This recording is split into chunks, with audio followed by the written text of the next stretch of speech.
The Unknown Pilot Journal. Narrated by Scott from Exuberant Knack. It is recommended that you read the story while you listen to it with headphones. Thank you and enjoy. To start off, I am one hell of a military enthusiast. I went to Kursk around 1999 to 2000. The Battle of Kursk, for those of you who don't know, was a serious battle in the Second World War. While myself and some tour guides walked around near this field, one of them pointed out a metallic reflection flashing near the upside of a nearby hill. We walked over and found a German plane wreck, all snarled up onto some rocks. I whipped out my camera and took a few photos. Our tour guide started telling us more about the war, and how plane wrecks were rare around these parts, because during Kursk not many planes were reported lost. Naturally, we were extremely excited and tried to dig through the wreck. The only thing we really found was a journal-like handbook under the name of Exuberant Knack. That's when things started getting interesting. It was a 202-page present war diary describing what it was like fighting in the skies. What we found was bizarre, and a little bit shocking, actually. The following is taken from a real diary. The Pasta, Monday, July 5, 1943. Our comrades have started Operation Citadel and have started moving in. We have not seen any action yet, but I am still extremely scared about going into battle. I have seen many lives taken and have also been wounded myself, taking critical damage to my left leg.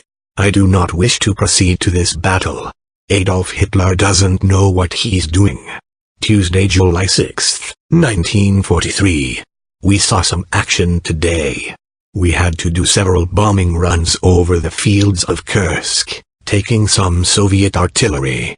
To make a long story short, we took 5-6 miles of Soviet territory. The 9th Army, our platoon, took a mini victory of taking some of Russia. Although, some of the twists weren't as simple. We just finished up a dogfight between two Sturmovix, but we noticed what we thought was an Arrow Lancaster. We became very puzzled. Thinking that Lancasters are more in the French area, we flew up to the mystery plane and fired some warning shots. The plane did not comply. We started attacking it. The plane did not move, and almost instantly became blurred and flew away. We classified the plane as a UFO, and never talked about it again. Wednesday, July 7, 1943. Our 4 Panzer unit covers 20 miles more of Soviet land. Hooray! Nearing Pokrovka, the battle continues and we see more action. We nearly lost our co-pilot to a Yakovlev-3.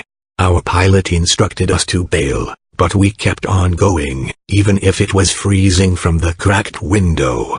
At this time we had been unknown word with some Heinkel bombers on our side, trying to find our little Lancaster/UFO/thingy.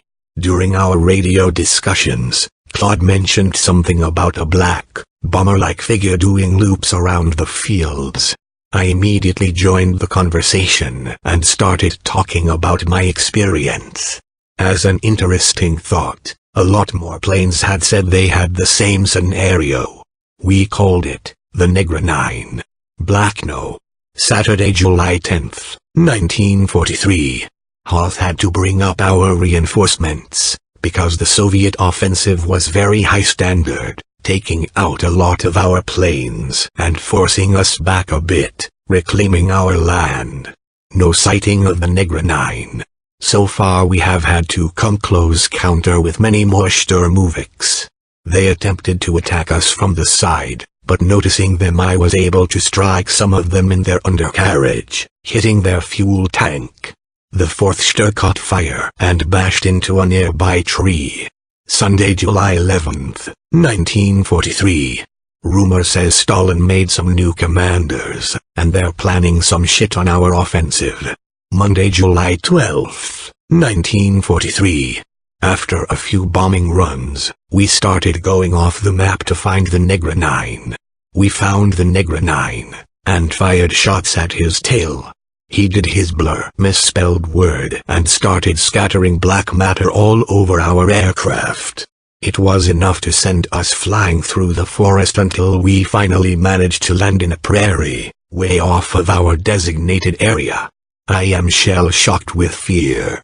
Monday, July 12, 1943. We had to repair and serve again. Pretty pushy, I know. But I still thought that the Negra 9, for some reason, was coming to this battle. Tuesday, July 13, 1943. The Negra 9 didn't come yesterday. We did loops all around the plains where he usually buzzes around. Not even a bit was seen. I'm starting to think that the Negra 9 is the result of too much alcohol or a British hoax. Unintelligent words. Friday, July 16, 1943. We crashed. It's cold and dark, and I am more than tired. The Negra 9 attacked us from our right. I remember hearing the screams of my frontal pilot, as if he was being burned. He was. He finally died and fell out of the plane, 1,000 miles up in the sky. I had no choice but to grab the joysticky thing. I'm a fucking gunner. I was not trained to fly. I grabbed it and screwed the plane halfway around and tried attacking the Negra 9 one final time. It did not work, and I crashed the plane and passed out. That's all I remembered before fainting. I woke to the sound of an inhumane shriek. I looked over my shoulder, to see the Negra 9 Lancaster.